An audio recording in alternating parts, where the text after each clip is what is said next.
Hello friends, तो income tax की series में जैसा कि हम हर एक चैप्टर वाइज एमसीक्यूज को लेके आ रहे हैं, उसी में आज हमारा है रेसिडेंट एंड टैक्स लायबिलिटी और बेसिस ऑफ चार्ज। इसी पर हम बेसिस ऑफ चार्ज देखेंगे रेसिडेंट एंड उसकी टैक्स लायबिलिटी की।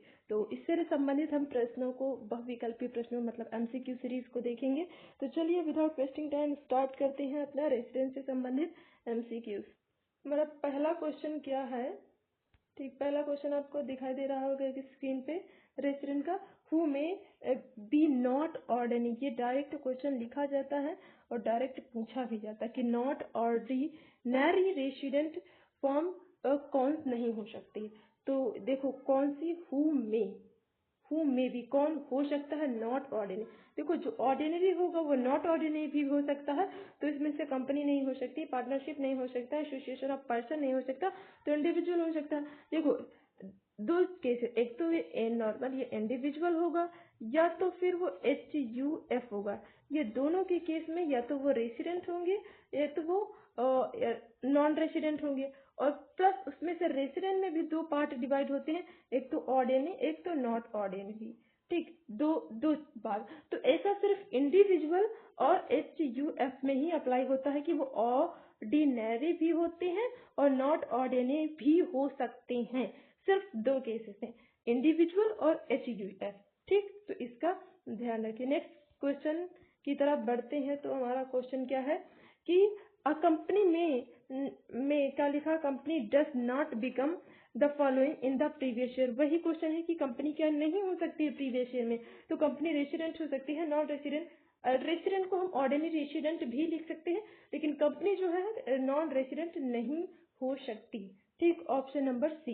नेक्स्ट क्वेश्चन है कि अगर रेसिडेंट के बेसिस पे हम बात करें, डिवाइड करें, तो कोई भी चीज कितने भाग में जो है रेसिडेंट कितने पार्ट में डिवाइड होगा। एक तो रेसिडेंट, ठीक, एक तो नॉन रेसिडेंट, दो, और एक तो नॉट ऑर्डिनरी रेसिडेंट। तो तीन कैटेगरी हो गई कि नहीं, तो 3 आंसर हो जाएगा इसका। नेक्स्ट क्वेश्चन है कि व्हाट आर द क्लासेस। अब इसमें वही क्लासेस पूछिएगा, एक तो रेसिडेंट, एक तो नॉट ऑर्डिनरी, एक तो नॉन रेसिडेंट। ठीक, तो ये जो ऊपर पूछा पॉइंट नंबर में वही उसको यहाँ एक्सप्लेन करा लिया। नेक्स्ट क्वेश्चन यहाँ पे है residential status is to be determined for, किसके लिए डिटरमाइन किया जाता है, तो प्रीवियस ईयर की। हम देखते हैं वो प्रीवियस ईयर में इतने दिन रहा या 182 दिन या 365 दिन, वो प्रीवियस ईयर की, क्योंकि इनकम जो प्रीवियस ईयर की ही होती है उसे चार्ज किया जाता है असेसमेंट ईयर में। ठीक है, तो ये प्रीवियस ईयर ही राइट हो जाएगा। नेक्स्ट क्वेश्चन क्या है, income from business in foreign company not collected from India से कलेक्ट नहीं किया जाता, वो टैक्सेबल होगा इन केस ऑफ, किस केस में टैक्सेबल होगा, तो वो बोला है कि वो ऑर्डिनरी रेसिडेंट के केस में टैक्सेबल हो। नेक्स्ट क्वेश्चन क्या है कि every year residential status of SSC, तो हर साल जो है एसएससी की जो स्टेटस है वो चेंज हो सकती है, इसमें कोई डाउट नहीं है, ऑप्शन ए राइट हो जाएगा। नेक्स्ट क्वेश्चन क्या है कि income not taxable in case of resident in India, कब टैक्सेबल नहीं होगी in case of resident in India, तो past untaxed foreign income brought in India during the previous year. ठीक, तो ये ऑप्शन राइट हो जाएगा। नेक्स्ट क्वेश्चन आगे बढ़ते हैं। तो क्वेश्चन नंबर 9 है कि a company other than Indian company, ठीक, क्या बोला गया है, other than Indian company Holi would be a resident, क्या लिखा है, would be a resident in India for previous year if during the previous year is control and management is situated, पूरी तरीके से अगर इंडिया में है तभी वो रेसिडेंट इंडिया मानी जाएगी। इनकम जो कि अगर होती है पेरिस में, ठीक, रिसीव की जाती है देयर, अर्न की जाती है एंड रिसीव की जाती है, तो there is taxable in India, किस केस में, resident and ordinary resident only.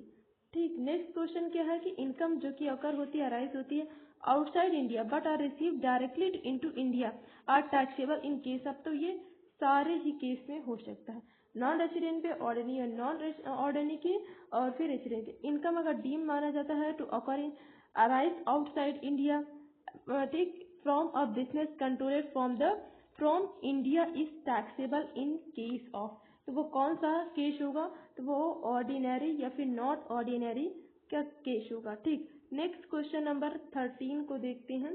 Question number 13 हमारे सामने की income which income which occur or outside and also received outside India इस टैक्सेबल होगा इन केस ऑफ किसके केस में, मतलब कि जो कि अकर होती है और अराइज होती है आउटसाइड बाहर है और आल्सो रिसीव किया जाता है बाहर है एंड इंडिया इस टैक्सेबल रेसिडेंट के केस में इनकम जो कि अकर होती है इंडिया में इस एसेसिबल फॉर हर एक एसएससी के लिए है।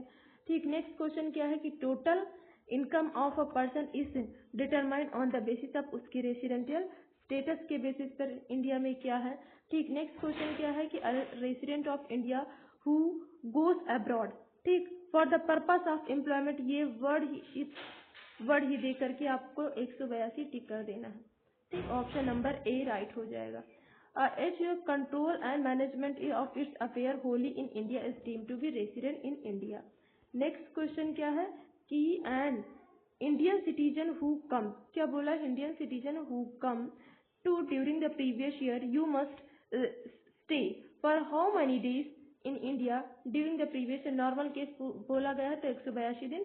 ठीक है, ठीक, नेक्स्ट क्वेश्चन क्या है, इंडिविजुअल में resident previous year and next में भी वो कुछ भी हो सकता है, resident not ordinary resident non resident कुछ भी हो सकता है ना, तो रेसिडेंट इंडिविजुअल है कैन स्टे मैक्सिमम पूछा है तो 365 डेज। ठीक, 365 days. Next question, mister X born in England and his parents was born, this question is for you. ठीक, तो बताइए Africa mister X shall be agriculture income in Pakistan is accessible for residents.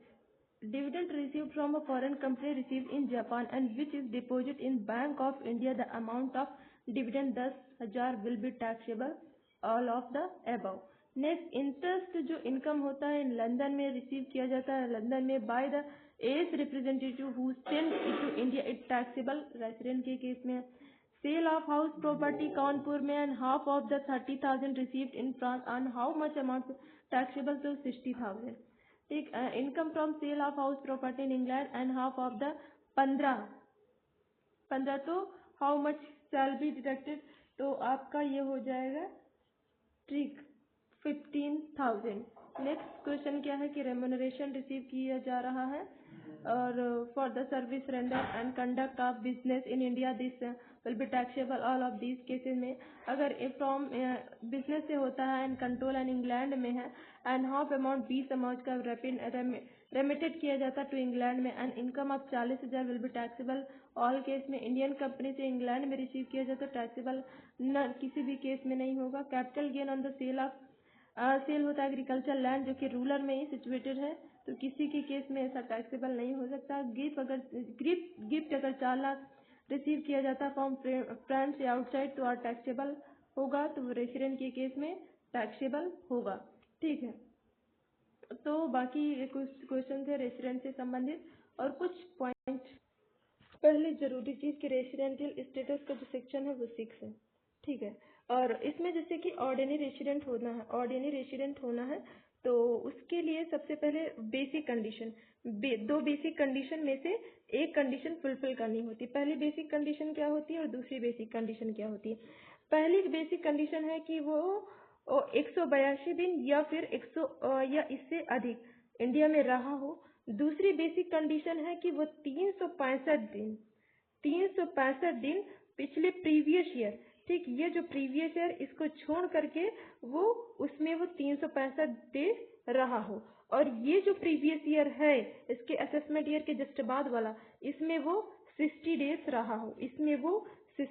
रहा हो। तो ये दो basic condition में से अगर एक भी कंडीशन अगर फुलफिल की जाती है एनी ऑफ वन, ठीक, इनमें से एक, तो वो रेसिडेंट ऑर्डिनरी रेसिडेंट माना जाएगा। लेकिन ऑर्डिनरी रेसिडेंट के लिए इतना ही नहीं, दो बेसिक कंडीशन में से एक और जो एडिशनल कंडीशन, बेसिक कंडीशन तो ये बेसिक कंडीशन, इसके साथ एडिशनल कंडीशन भी जुड़ी है। ठीक, एडिशनल कंडीशन भी जुड़ी है, उनको भी अब हम देखेंगे। एडिशनल कंडीशन भी अपने आप में दो है, जैसे कि बेसिक कंडीशन दो है, उनको अब देखते हैं।